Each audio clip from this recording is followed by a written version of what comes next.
اسلام تو یہ درس دیتا ہے. ہم کیوں دوسری قوموں کو سن کر انسپائر ہو رہے ہوتے ہیں؟ ہم نے چونکہ اپنے دین کو نہیں پڑھا، ہم نے نبی پاک کی سیرت کو نہیں پڑھا، سرکار دو عالم علیہ الصلوۃ والسلام کی تعلیمات کو نہیں پڑھا. اگر ہم سنت رسول پر عمل کرنے والے، اسلام کے اصولوں پر عمل کرنے والے بن جائیں تو زندگی بڑی آسان ہو جاتی ہے. سرکار دو عالم علیہ الصلوۃ والسلام کی ایک حدیث میں پیش کرنا چاہتا ہوں. وہ کہتے ہیں نا، کوزے میں دریا کو بند کر دینا. ہاں، نبی پاک کی باتیں، اللہ اللہ حضور کی باتیں. شاعر کہتے ہیں نا، اللہ اللہ حضور کی باتیں، مرحبا رنگ و نور کی باتیں، اللہ اللہ حضور کی باتیں، مرحبا رنگ و نور کی باتیں، چاند جن کے ضیاء لیتا ہے اور تارے سلام کہہ. حضور کی باتیں، اللہ اکبر. اچھا، ایک اور خوبصورت بات، سرکار دو عالم علیہ الصلوۃ والسلام کے جملے، حدیثیں سارے ہی با کمال ہیں، مگر جس دور میں سرور کائنات تشریف لائے نا، یہ بڑی سمجھنے والی بات ہے. ہر نبی کو اس دور کے مطابق کمالات اور معجزات عطا کیے گئے. جب بھی کوئی نبی تشریف لائے، ان کے دور میں جو کمال تھے نا لوگوں کے پاس، اس سے بڑھ کر کمال، اور ایسا کمال کہ جو سب کو لاجواب کر دے، معجزات کی صورت میں انبیاء کو عطا کیا گیا. فار ایگزامپل، حضرت موسیٰ علیہ السلام کا دور جادوگروں کا دور تھا، میجیشینز کا دور تھا. حضرت موسیٰ کو اللہ کریم نے ایسا عصا کا معجزہ دیا، وہ رسیاں ڈالتے تھے وہ سانپ بنتے تھے، آپ عصا ڈالتے تھے وہ اژدہا بن گیا. حضرت عیسیٰ علیہ السلام کا دور تھا تو وہ جناب ڈاکٹروں کا دور تھا، میڈیکیشنز کا دور تھا، لوگ علاج دریافت کر چکے تھے، مگر ان کے پاس مرنے والے کو زندہ کرنے کا علاج نہیں تھا، کوڑی کے مرض کا علاج نہیں تھا، مادرزاد اندھے کو وہ آنکھ والا نہیں کر سکتے تھے. اللہ نے حضرت عیسیٰ کو وہ کمال دیا کہ آپ مادرزاد اندھے کی آنکھوں پر دم کرتے تھے، وہ آنکھ والا ہو جاتا تھا. مردے کو کہتے کم باذن اللہ، وہ کھڑا ہو جاتا تھا، وہ لاجواب ہو جاتے تھے.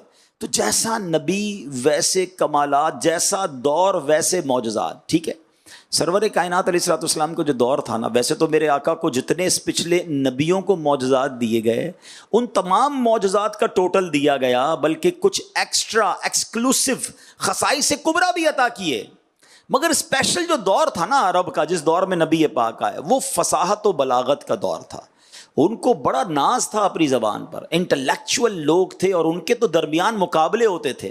اچھا، لینگویج کے، اشعار کے مقابلے، چلے آج بھی آپ کہیں گے مشاعرے ہوتے ہیں جناب، لوگ اپنی کتابیں لکھ کر ایگزیبیشن کرتے ہیں، مگر اس زمانے میں صرف لینگویج کے اعزاز میں مقابلے نہیں ہوتے تھے، بلکہ جو جنگیں ہوتی تھی نا، وہ تلواروں کے ساتھ ساتھ اشعار کے ذریعے بھی جنگیں ہوتی تھیں. یعنی دشمن ایک دوسرے کے خلاف اشعار لکھ کر حملے کرتے تھے. معاذ اللہ، کفار نبی پاک کی گستاخی کر کر اشعار لکھتے تھے، اور صحابہ کرام یہاں سے آقا کی نعتیں لکھ کر جواب دیا کرتے تھے. حضرت عبداللہ بن رواحہ، حضرت حسان بن ثابت، سبحان اللہ، یہ نعت خواں، نعت گو شاعر تھے. بلکہ خود نبی پاک حضرت عبداللہ بن رواحہ سے فرماتے ہیں، عبداللہ تمہارے اشعار دشمنوں کے لیے تیر کی مانند ہیں. یہ آقا کی ایسی شان بیان کرتے نبی پاک فرماتے تمہارے اشعار انہیں تیر کی طرح لگ رہے ہیں. تو نعت خوانوں تمہیں مبارک ہو، نعت پڑھنے والوں آپ کو مبارک ہو. یہ صحابہ کا طریقہ ہے، کنفیوز نہ ہوا کرو. اور نعت سننا یہ تو خود نبی پاک کا طریقہ ہے. تو اب یہ وہ دور تھا، ایوری بڈی دیٹ ٹائم بہت بڑے بڑے انٹلیکچوئل لوگ تھے اور ان کو اپنی زبان پر بڑا ناز تھا. اچھا، اس کو تھوڑا اور ایلوبریٹ کر دیتا ہوں اور سمجھا دیتا ہوں کہ عرب کے لوگوں کو کتنا اپنی زبان پر، جس کو کہتے ہیں نا زوم کہہ لیں، اپنی زبان پر ناز کہہ لیں، کہ عرب جو عربی بولنے والے وہ کیا کہلاتے ہیں؟ ذرا بتائیے. عربی کہلاتے ہیں نا، کیا کہلاتے ہیں؟ اچھا، جو ہم ہیں عربی نہیں ہیں، ہم کیا کہلاتے ہیں؟ عجمی. ٹھیک ہے، کتنا مزے سے آپ نے بتا دیا عجمی. آپ کو معنی پتہ ہے عجمی کا؟ عجمی کہتے ہیں گونگے کو. ہاں، ہم جتنے عجمی ہیں نا، ایکچولی عرب کے لوگوں کا یہ دعویٰ ہے کہ عربیوں کو بولنا آتا ہے، باقی دنیا عجمی ہے، گونگے ہیں. یہ ہم سارے اپنے، ابھی آپ نے سب کہا ہم عجمی ہیں، تو واقعی ایسا ہی ہے. زبان وہی ہے اور اس کے اندر فصاحت بھی بڑی ہے. تو اس زمانے میں بھی وہ ایک تو سارے عربی اور عربیوں کا بھی وہ لیول تھا. اچھا، اب پھر نبی پاک علیہ الصلوۃ والسلام کا دور اور سرکار دو عالم علیہ الصلوۃ والسلام اس دور میں آئے. اب ایک اور خوبصورت بات بھی بتاتا ہوں. اب مثال کے طور پہ اب مجھے آج بیان کرنا تھا، میں اپنی مثال دیتا ہوں. مجھے آج میرا بیان بڑا چیلنجنگ ہے کہ مجھے کہا گیا کہ آپ نے آن لائن انجینئرز بھی سنیں گے آپ کو اور سامنے تاجران بھی سنیں گے. اب یہ دونوں طبقے اپنے علاقے کے ماہر ہوتے ہیں، وہ انجینئر ہیں، بڑے پڑھے لکھے ہیں، تاجران تو پورے ملک کو چلا رہے ہوتے ہیں. تو اب مجھے ان دونوں چیزوں کو ذہن میں رکھ کے تیاری کرنی پڑی کہ یار ٹاپک ایسا لینا ہے کہ جو دونوں کو کور کرے، ٹھیک ہے نا. اچھا، اب مجھے تو صرف پاکستان میں رہنے والے تاجران یا انجینئرز میں بات کرنی ہے. اب نبی پاک علیہ الصلوۃ والسلام کو ان لوگوں سے گفتگو فرمانی تھی کہ جو اپنے زمانے کے عربی کے ماہرین ہیں، انٹلیکچوئلز ہیں، اچھا کفر پر ہیں، بتوں کی پوجا کرنے والے ہیں. ان کو سمجھانا بھی ہے، اللہ کی طرف بلانا بھی ہے، اور ان کی عربی جو ہے اس کے مطابق ان سے بات کرنی ہے. تو کتنی تیاری کرنی پڑتی لاجیکلی، تو پتہ نہیں کتنی کتابیں پڑھنی پڑتی، کتنے ٹیچر ہائر کرنے پڑتے. مگر ایک اور شان دیکھو کہ میرے آقا کسی مدرسے میں نہیں گئے، نبی پاک نے کسی کتاب کا مطالعہ نہیں کیا، نبی پاک نے کسی انسٹیٹیوٹ کو جوائن نہیں کیا، پیارے آقا کا کوئی استاد بھی نہیں ہے. نبی پاک کا ایک خوبصورت نام امی بھی ہے. اب یہ بھی بڑی عشق والی بات ہے. عشق کا ترجمہ اور ہے اور بے ادبوں نے ترجمہ اور کیا ہے. عام آدمی کے لیے امی کہا جائے تو اس کا معنی ہوتا ہے ان پڑھ، بے پڑھا ہوا ہے، اور نبی پاک کے لیے ترجمہ کیا جائے تو اس کا معنی بنے گا دنیا میں کسی سے نہیں پڑھے. میرے آقا نے دنیا میں کسی سے نہیں پڑھا، اللہ نے اپنے حبیب کو براہ راست علم عطا فرمایا ہے. الرحمن علم القرآن، رب نے براہ راست اپنے حبیب کو ایسا علم عطا فرمایا کہ جب نبی پاک ان لوگوں کے سامنے گئے نا، پہلے تو وہ جانتے تھے کیونکہ پیارے آقا مکے میں ہی بڑے ہوئے تھے، نبی پاک کی ساری زندگی ان کے سامنے گزری تھی، وہ جانتے تھے انہوں نے کوئی کتابیں نہیں پڑھی، کوئی بہت بڑا علم حاصل نہیں کیا، کسی استاد کے پاس نہیں گئے، یہ ہم سے کیسے بات کریں گے. اللہ اکبر، جب نبی پاک نے گفتگو شروع کی تو حال کیا ہوا پوچھو بریلی کے تاجدار سے. وہ کہتے ہیں آقا میں نثار تیرے کلام پر، ملی یوں تو کس کو زبان نہیں. حضور بڑے بڑے زبان والے آئے، مگر نبی پاک نے جب گفتگو شروع کی میں نثار تیرے کلام پر، ملی یوں تو کس کو زبان نہیں. وہ سخن ہے جس میں سخن نہ ہو، وہ بیاں ہے جس کا بیاں نہیں. آقا تیرے آگے یوں ہیں دبے لچے. فصحاء عرب کے بڑے بڑے انٹلیکچوئل سامنے بیٹھتے تھے، they were shocked. ان کی زبان، ان کے منہ میں زبان ہی نہیں بچتی تھی کہ یہ الفاظ کہاں سے آ رہے ہیں، یہ فساد کہاں سے آ رہی ہے، یہ گفتگو کیسی ہے. وہ کہتے ہیں تیرے آگے یوں ہیں دبے لچے. فصحاء عرب کے بڑے بڑے، کوئی جانے منہ میں زبان نہیں بلکہ جسم میں جان نہیں. آقا گفتگو فرماتے وہ حیران ہو جاتے. اب میں آپ کے سامنے ایک ایسی حدیث رکھنا چاہتا ہوں جو ہم سب کے لیے چند جملے ہیں مگر زندگی گزارنے کا فارمولہ میرے آقا نے عطا فرمایا. گویا دریا کو کوزے میں نہیں، سمندر کو کوزے میں میرے آقا نے عطا فرما دیا. اس ایک حدیث پر کئی بیانات ہو سکتے ہیں، کئی کتابیں لکھی جا سکتی ہیں. سنو سرور کائنات صلی اللہ تعالی علیہ وسلم کیا فرماتے ہیں. آقا علیہ الصلوۃ والسلام نے یوں سمجھیے آج میں تاجروں کو بھی اور انجینئرز کو بھی ایک بہت خوبصورت ٹائم مینجمنٹ اور زندگی کو کس طرح گزارنا ہے نبی پاک کی ایک ہی حدیث سے سمجھانے کی کوشش کروں گا. آقا فرماتے ہیں اغتنم خمسن قبل خمسن. نبی پاک فرماتے ہیں 5 چیزوں کو 5 چیزوں سے پہلے غنیمت جانو. ہیں کون سی 5 چیزیں؟ اب میں بتاؤں گا آپ کو. 5 چیزوں کو، یعنی وہ 5 ہونے والی ہوں، اس سے پہلے 5 کو غنیمت جانو. آقا فرماتے ہیں شبابک قبل حرمک، جوانی کو بڑھاپے سے پہلے غنیمت جانو. جتنے جوان مجھے سن رہے ہیں نا، بوڑھا ہونا، پتہ نہیں بوڑھا ہونا نصیب میں ہے بھی کہ نہیں، لیکن بوڑھے ہونے سے پہلے جوانی کو غنیمت جانو. آقا فرماتے ہیں وصحتک قبل سقمک، فرماتے صحت کو بیماری سے پہلے غنیمت جانو. پھر فرمایا وغناک قبل فقرک، مالداری کو فقیری سے پہلے غنیمت جانو. آقا فرماتے ہیں وفراغک قبل شغلک، فراغت کو، شغل مشغول ہونے سے پہلے غنیمت جانو. اور پھر فرمایا وحیاتک قبل موتک، زندگی کو موت سے پہلے غنیمت جانو. یقین کرے میرے پیارے اسلام بھائی، اگر اس ایک ایک جملے پر صرف غور کر لیا جائے نا، جتنے جوان بیٹھے ہیں جن کے اعضاء سلامت ہیں، جن کے بازو سلامت ہیں، جو پیروں پہ چل سکتے ہیں، یہ جوانی، یہ صحیح اعضاء سلامت اس لیے نہیں ملے کہ اللہ کی نافرمانی کی جائے. عجب فینومینا ہے. آج تو بات ہوتی ہے بھائی جوانی ہے، موج کرنے کے دن ہے، جوانی تو دیوانی ہے، اس کے بعد اللہ اللہ کر لیں گے. نہیں جناب، جوانی اللہ نے اس لیے نہیں دی ہے. پوچھو بوڑھوں سے ہیں، کئی بزرگ آپ کو ملیں گے کہتے بہت دل چاہتا ہے روزے رکھنے کو، اب صحت ساتھ نہیں دیتی ہے، اب ہمت نہیں ہے، اب پیروں پہ کھڑے نہیں ہو سکتے، تراویح نہیں پڑھ سکتے. سنو، بڑھاپا آ جائے گا نا، پھر بہت ساری چیزیں یاد آئیں گی کہ یار میں بھی بھاگ دوڑ کرتا، میں بھی دین کی خدمت کرتا، میں بھی کوئی علم دین حاصل کرتا. تو اگر جن کے پاس آزاد سلامت تندرستی ہے، جوانی ہے، غنیمت جانو اس کو.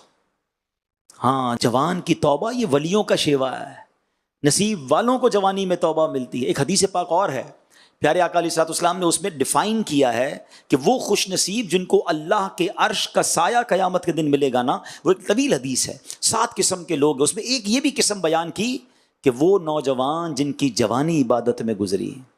اب غور کرے ہماری جوانی کیسے گزر رہی ہے. جو جوانی میں گناہ کر رہے ہیں، اللہ کو ناراض کر رہے ہیں، نہ کرو ایسا. اللہ اکبر. جو جوانی عبادت میں گزارتا ہے نا، آؤ میں ایک حدیث سناتا ہوں. اللہ اکبر. وہ نوجوان مبارک ہو جن کی جوانی اللہ کی فرما برداری میں گزر رہی ہے. سرکار دو عالم علیہ الصلوۃ والسلام فرماتے ہیں، اللہ عز و جل کی حرام کردہ چیزوں سے بچنے اور اس کے احکامات پر عمل کرنے والے نوجوان سے اللہ عز و جل فرماتا ہے تیرے لیے 70 صدیقوں کے برابر ثواب ہے.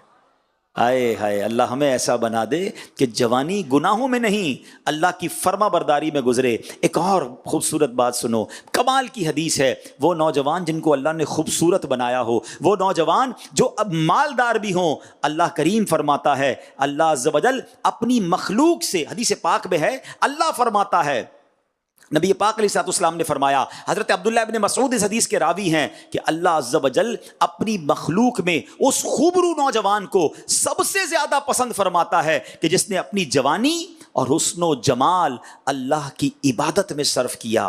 اللہ فرماتا ہے فرشتوں کے سامنے، اور ارشاد فرماتا ہے یہ میرا حقیقی بندہ ہے.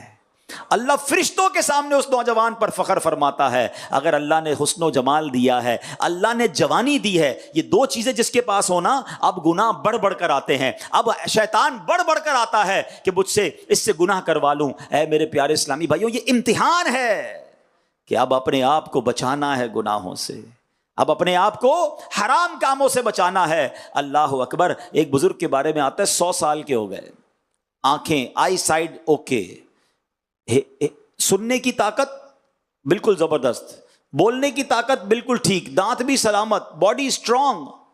لوگوں نے کہا حضرت اس عمر میں تو کان، آنکھ، ناک، زبان سب میں لڑکھڑاہٹ آ جاتی ہے، کمزوری آ جاتی ہے. You are perfect like a young man. یہ کیسے؟ کیا کمال کا جواب دیا ان بزرگ نے. وہ فرماتے ہیں میں نے جوانی میں اپنے باڈی پارٹ کو، اپنے اعضاء کو اللہ کی نافرمانی میں نہیں لگایا، اللہ نے بڑھاپے میں میرے اعضاء سلامت رکھ دیے. ہاں، بڑھاپا اچھا چاہتے ہو نا تو جوانی نیک گزارنا. اگر جوانی میں حرام کام کرنے ہیں نا تو بڑھاپے میں بعض اوقات انسان برباد ہو جاتا ہے. تو نہ کرے میرے پیارے اسلامی بھائیوں. میرے وہ نوجوان جو مجھے سن رہے ہیں، ابھی سن رہے ہیں، بعد میں سنیں، یہ یاد رکھنا کہ بڑھاپے سے پہلے جوانی کو غنیمت جانو. یہ جتنی نیکیاں کرنی ہے کر لیں جو بڑھاپے میں نہیں ہو سکیں گی. مفتی اعظم ہند مصطفیٰ رضا خان صاحب نوری لکھتے ہیں نا، عبادت کے یہی دن ہیں، بڑھاپے میں کہاں ہمت، جو کچھ کرنا ہے اب کر لو، ابھی نوری جوان تم ہو. اللہ کرے کہ یہ بات ہمیں سمجھ آ جائے. آگے چلتے ہیں. نبی پاک نے جو حدیث پاک کا دوسرا حصہ فرمایا، آقا علیہ الصلوۃ والسلام نے کیا فرمایا؟ کتنی خوبصورت بات کہ فرمایا وَصِحَّتَكَ قَبْلَ سَقَمِكَ. اپنی صحت کو اپنی بیماری سے پہلے غنیمت جانو. یہ جو میں چل پھر رہا ہوں، اٹھ بیٹھ رہا ہوں، اپنے ہاتھوں سے کھا رہے ہیں، اپنی مرضی سے واش روم جا رہے ہیں، یہ اس نعمت کا اندازہ ہے؟ اصل میں یہ بھی بڑا پرابلم ہے، ہمیں بہت ساروں کو صحت کی نعمت کا اندازہ ہی نہیں ہے. اگر اس کا اندازہ کرنا ہونا، اچھا اس کا اندازہ پتہ کس کو ہو جاتا ہے؟ جس کے گھر میں کوئی بڑی بیماری میں آ جائے. اللہ کرے ہمارے سارے گھر والے محفوظ رہیں، مگر جس نے قریب سے ڈائلسس کے مریض کو دیکھا ہو، جس نے قریب سے کینسر کے مریض کو دیکھا ہو، جس نے قریب سے کسی نابینا کو دیکھا ہو، کسی نے قریب سے کسی بہرے گونگے کو دیکھا ہو، کسی قریب سے کسی لنگڑے کو دیکھا ہو، اس کو اندازہ ہو جاتا ہے کہ یار پیر کتنی بڑی نعمت ہے، آنکھیں کتنی بڑی نعمت ہے. ہمیں اندازہ ہی، کچھ کو تو اندازہ ہی کوئی نہیں ہے نا کہ ہمیں اللہ نے نواز کتنا بڑھا دیا ہے. یہ اعضاء کا سلامت ہونا. اچھا کبھی ریئلائز کرنا ہو نا یہ کاروباری لوگ بیٹھے ہیں، انجینئر مجھے سن رہے ہیں، کبھی کبھی شیطان حملہ کرتا ہے ہم پر، مایوسی سی آ جاتی ہے، یار کاروبار ڈاؤن جا رہا ہے، پیسے تھوڑے ہیں، اور جناب بہت لوگوں کے پاس بہت کچھ ہے، میرے پاس کچھ نہیں ہے، شکوے شکایات کمپلینز، عجیب سی باتیں، بعض اوقات فیملی ممبرز کی طرف سے ایسی باتیں آ جاتی ہیں کہ بندہ ڈاؤن فال فیل کرتا ہے۔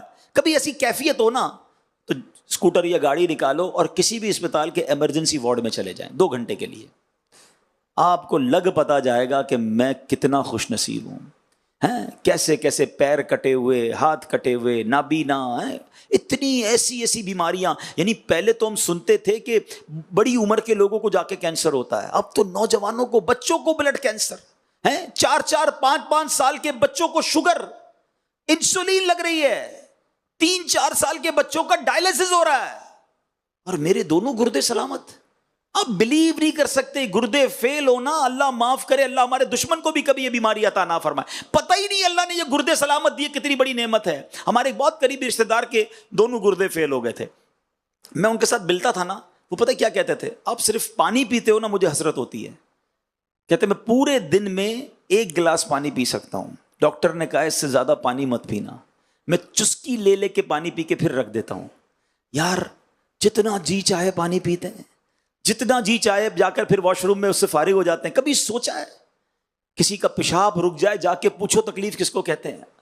یہ صحت کی تو قدر ہی نہیں ہے، ہمیں پتہ ہی نہیں ہے کہ ہمیں کیا نواز دیا اللہ نے، کاروبار نہیں ہے، مارکیٹ ڈاؤن ہے، گھر بڑا نہیں ہے، کرائے کا گھر ہے، شکوے ہی ختم نہیں ہوتے ہمارے، میرا گریڈ نہیں بڑھ رہا، آفس میں جاب کر رہا ہوں تو مجھ سے اوپر والا گریڈ آگے بڑھ گیا۔ ارے تمہیں رب نے جو دیا اس کا شکر کب ادا کرو گے؟ اور اس صحت کی نعمت کی قدر کب کرو گے؟ اللہ اکبر۔ ایک ایسا ہی کمپلیننٹ، شکوے کرنے والا ایک بزرگ کے پاس چلا گیا، کہتا حضور اللہ نے مجھے کچھ دیا ہی نہیں ہے، میں بہت پیچھے رہ گیا، سارے دوست آگے بڑھ گئے۔ آپ نے فرمایا کچھ نہیں دیا؟ کہا کچھ نہیں دیا، کنگال، غریب، گھر بھی کرائے گا، اپنی کوئی چیز نہیں۔ فرمایا اچھا ایسا کرو ایک آنکھ مجھے دے دو، 10 لاکھ روپے لے لو۔ کہتا آنکھ؟ اندھا ہو جاؤں گا حضور، کیسے دے دوں؟ فرمایا اچھا 2 ہاتھ ہے نا، بلکہ 2 ہاتھ چھوڑو، ایک انگوٹھا دے دو، 2 لاکھ روپے لے لو، ایک ایک کر کے ساری انگلیاں دے دو 2 لاکھ میں۔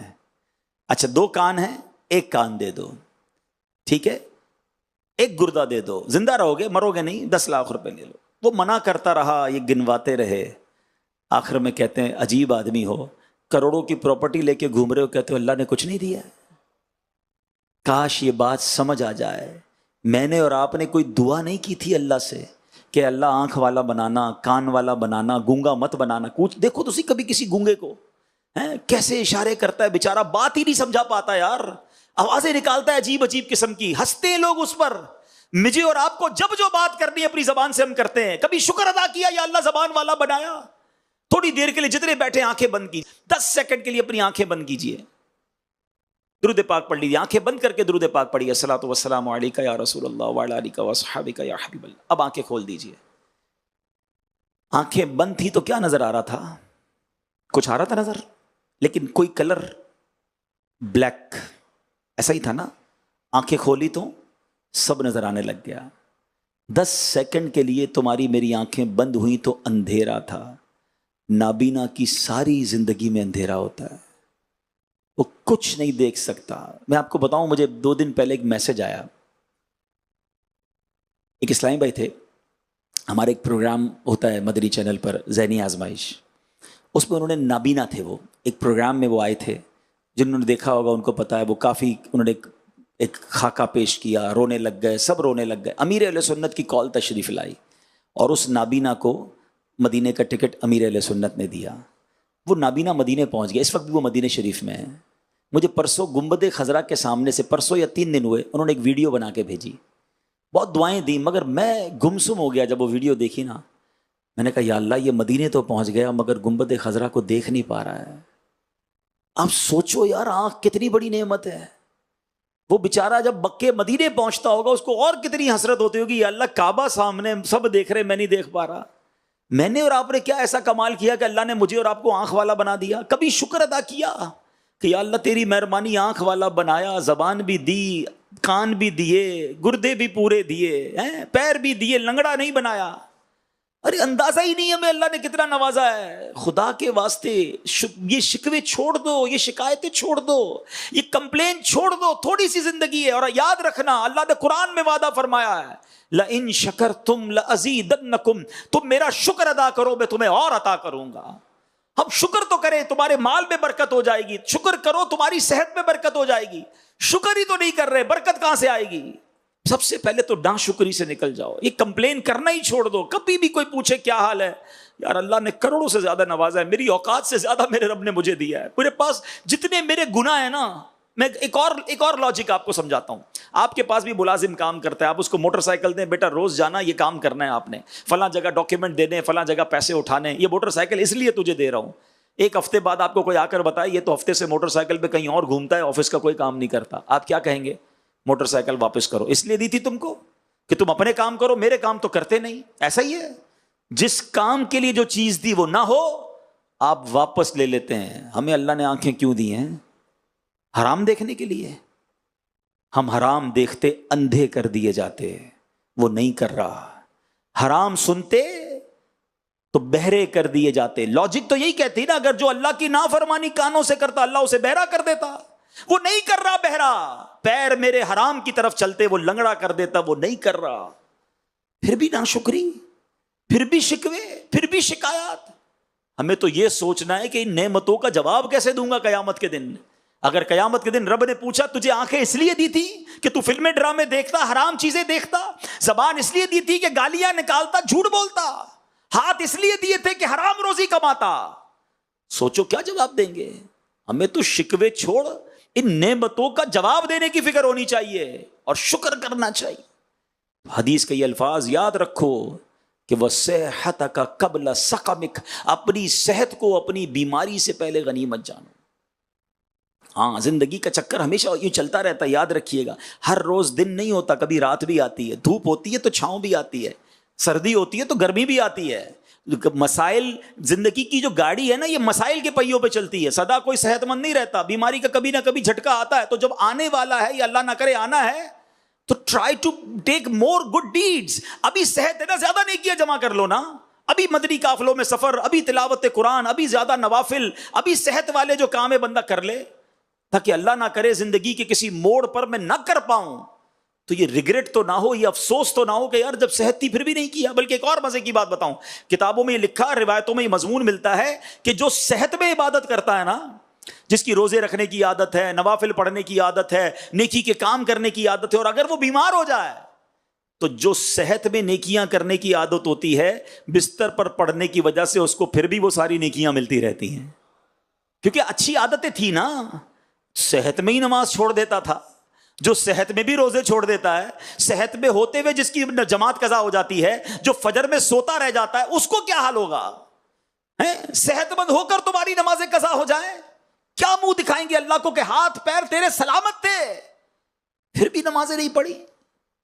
ہم کہتے ہیں میں پنجتن کا غلام ہوں, وہ کربلا کے میدان میں تلواروں کے سائے میں نماز نہ چھوڑیں, اور میں اپنے نرم بستر پر اٹھ کر فجر پڑھنے سے کتراتا ہوں. سوچو کیا جواب دیں گے امام حسین کو. غوث پاک کی محبت سب کے دل میں ہے. کئی قادری بیٹھے ہوں گے, میرے غوث پاک عشاء کے وضو سے فجر پڑھیں, اور قادری کہلانے والا نہ عشاء پڑھے نہ فجر پڑھے. غوث پاک ایک ایک رات میں 1000 نفل پڑھیں, اور ادھر کئی قادری کہلانے والے جناب نوافل بھی نہیں, سنتیں بھی نہیں, واجبات بھی نہیں, کئیوں کے فرائض بھی قضا ہو جاتے ہیں. کاش بات سمجھ میں آ جائے. صحت کو بیماری سے پہلے غنیمت جانو. حدیث کا اگلا پارٹ, وَغِنَاكَ قَبْلَ فَقْرِكَ, مالداری کو غربت سے پہلے غنیمت جانو. یہ میرا خیال ہے یہ پوائنٹ تو تاجران کے سوا کوئی نہیں سمجھتا. جتنا زیادہ یہ پوائنٹ آپ سمجھتے ہو نا, شاید دنیا میں کوئی نہیں سمجھتا ہوگا. آپ نے اپنی مارکیٹ میں کئی واقعات دیکھے ہوں گے.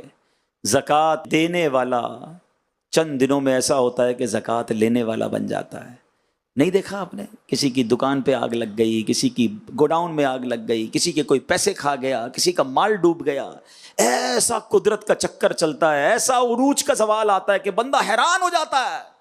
اور ہم نے دیکھا ہے ایسے مالداروں سے ملنے جب ملتے تھے, یار ایک وقت تھا میرے پاس اربوں روپے تھے, کروڑوں روپے تھے، میں کاش اس وقت اللہ کی راہ میں خرچ کرتا. میں تو یہی سوچتا رہا بعد میں کروں گا، تھوڑے اور بعد میں کروں گا، اور کما لوں پھر کروں گا. ارے اللہ کی راہ میں خرچ کرنے کی باری نہیں آئی اور میرے سارے پیسے ہی چلے گئے. کوئی لے کر چلا گیا، ڈاکو لے کر چلا گیا. ارے ڈاکو لے کر چلا گیا، تم خود ہی اللہ کی راہ میں جمع کرا دیتے نا.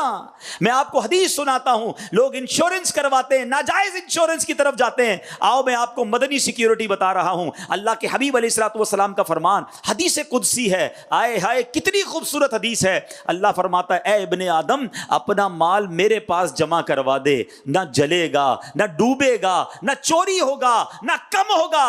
حدیث پاک کا مضمون ہے میں تجھے اس وقت لوٹاؤں گا جب تجھے ایک ایک نیکی کی ضرورت ہوگی.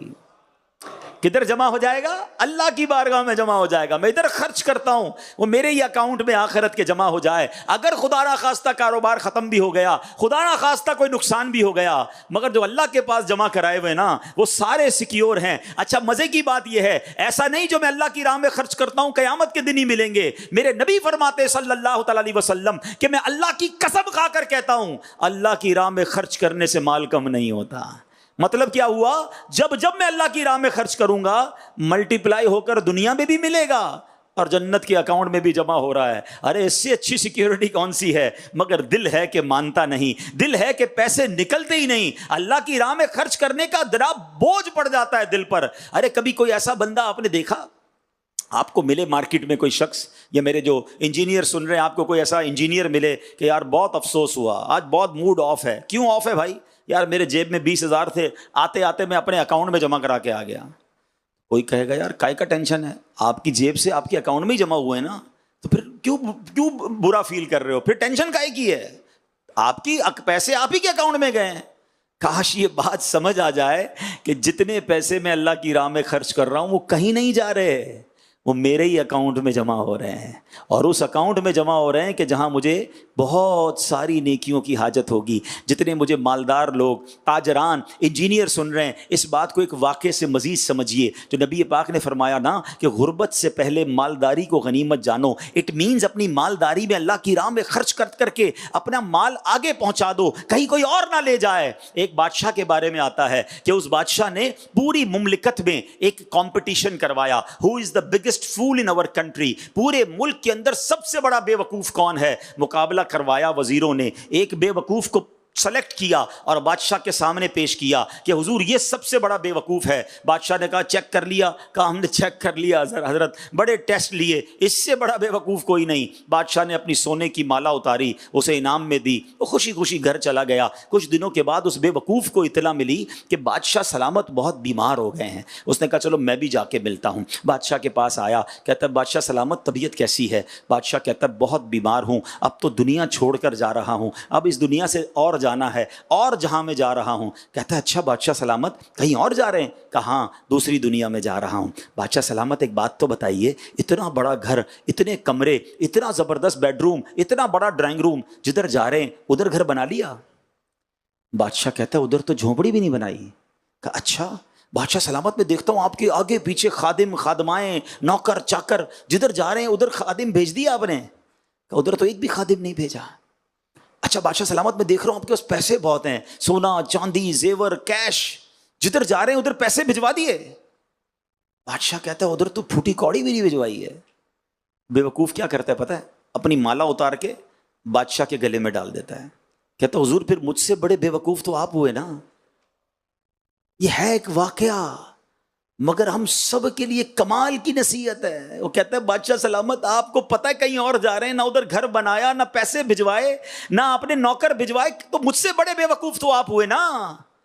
اے لاہور، فیصل آباد، حیدرآباد، سندھ، بلوچستان اور دنیا پاکستان کے مختلف شہروں سے آنے والوں، مجھے سننے والوں، سب سے پوچھتا ہوں آپ کا پاکستان میں گھر کا ایڈریس ہے؟ آپ کہیں گے ہے. جنت میں گھر کا ایڈریس کہاں ہے کوئی جو کہے ہاں میرا جنت میں بھی گھر ہے؟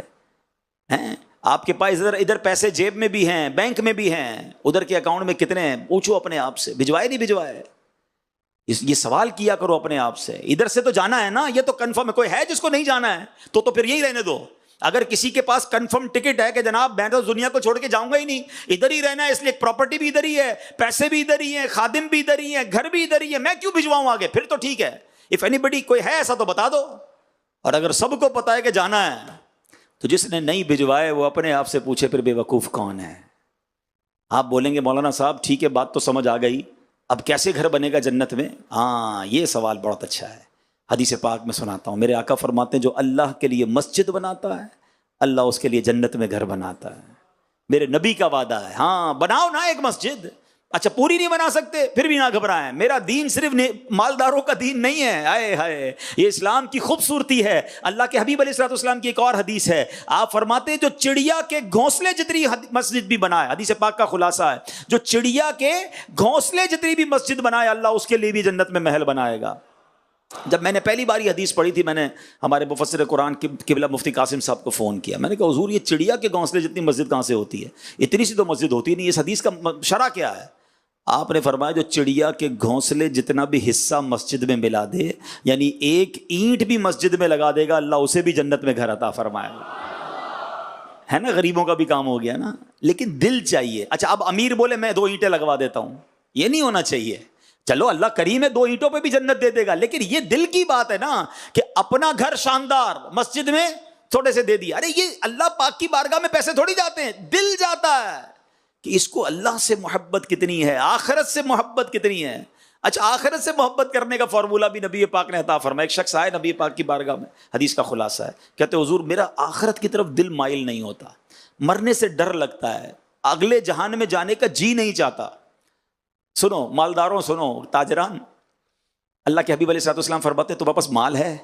کہ حضور ہاں مال ہے. فرمایا تیرا مال آخرت کے لیے اللہ کی راہ میں خرچ کر دے, آگے بھیج دے. بندے کا جدھر مال ہوتا ہے ادھر ہی اس کا دل لگتا ہے. بات سمجھ آئی؟ اگر جو لاہور میں رہنے والا ہے نا اس کی کراچی میں فیکٹری ہو نا, اس کا لاہور میں کم دل لگے گا, کراچی میں زیادہ لگے گا.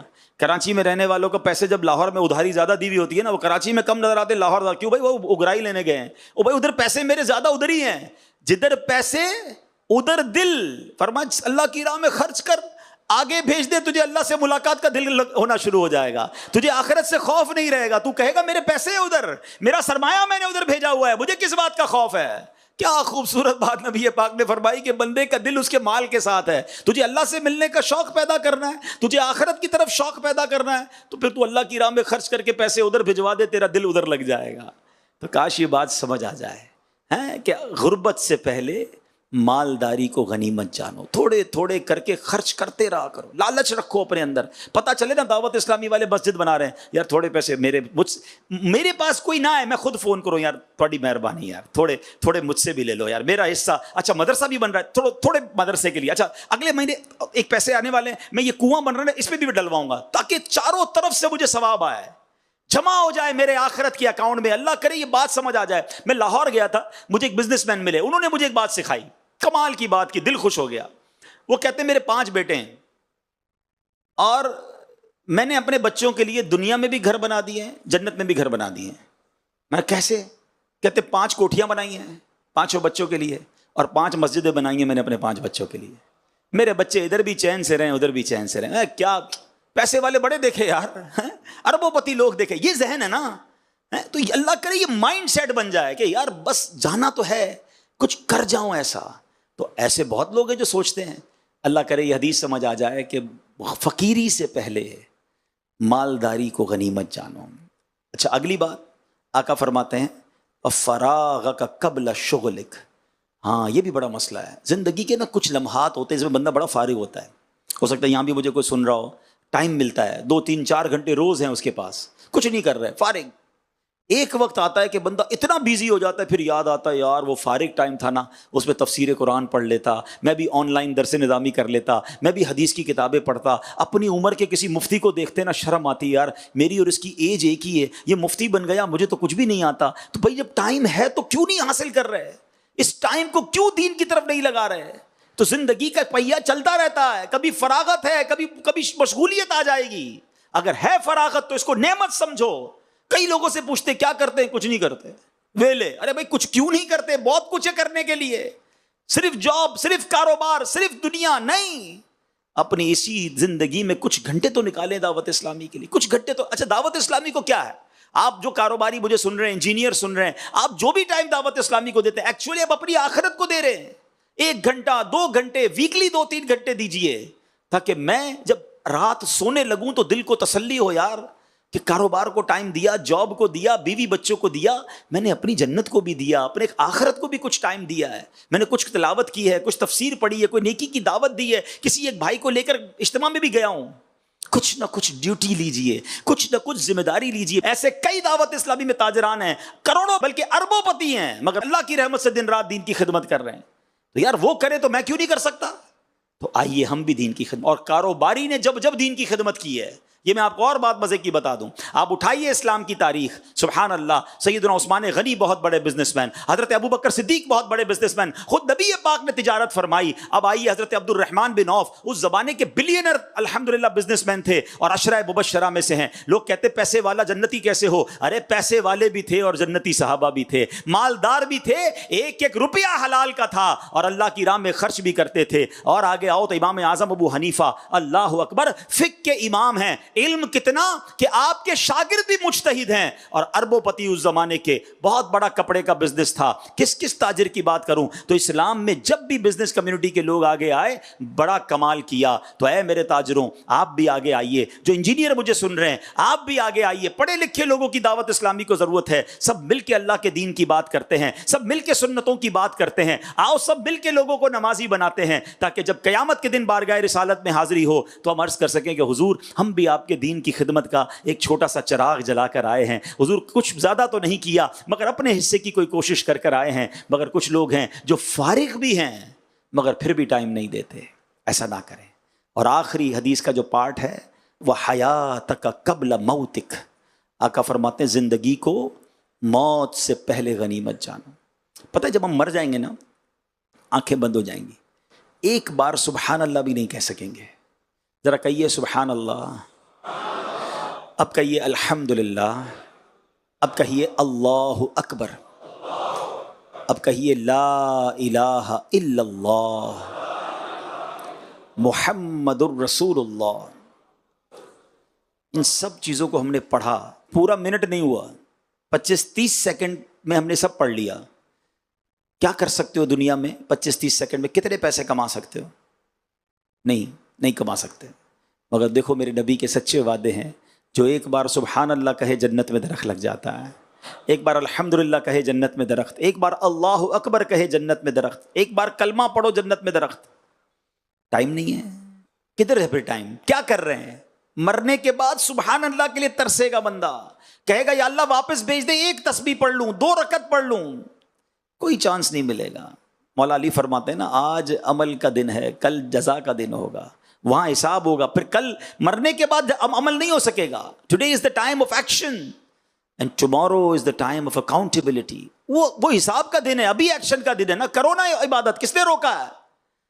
لیکن نہیں بنتا ٹائم۔ اللہ کرے کہ مرنے سے پہلے یہ سمجھ آ جائے بات۔ ہمارے اسلاف کو سمجھ آ گئی تھی، وہ تو اتنی نیکیاں اسی لیے تو کرتے تھے کہ یار مرنے کے بعد نہیں کر سکیں گے۔ ہم کو مثال کے طور پہ کسی کمرے میں چھوڑ دیا جائے کہ جتنا خزانہ اٹھانا اٹھا لو، آپ کیا کریں گے؟ 2-3 سونے کے بسکٹ جیب میں رکھ کے نکل آئیں گے، یا آپ کہیں گے رکیں بڑا تھیلا لے کر آتا ہوں بھائی، ایک بلکہ ٹرک ہی لے آتا ہوں، سارا ہی لے جاتا ہوں۔ تو یہ دنیا میں اور آپ آئے ہوئے ہیں نا، جب تک سانسیں، خزانہ سامنے ہیں، پڑھو سبحان اللہ جنت کا درخت، پڑھو الحمدللہ جنت کا درخت، درود پاک 10 رحمتیں، 2 رکعت نفل، کتنی نیکیاں۔ کاش یہ سمجھ آ جائے کہ میں جمع کروں نیکیاں، کیوں اپنی سانسوں کو ضائع کروں۔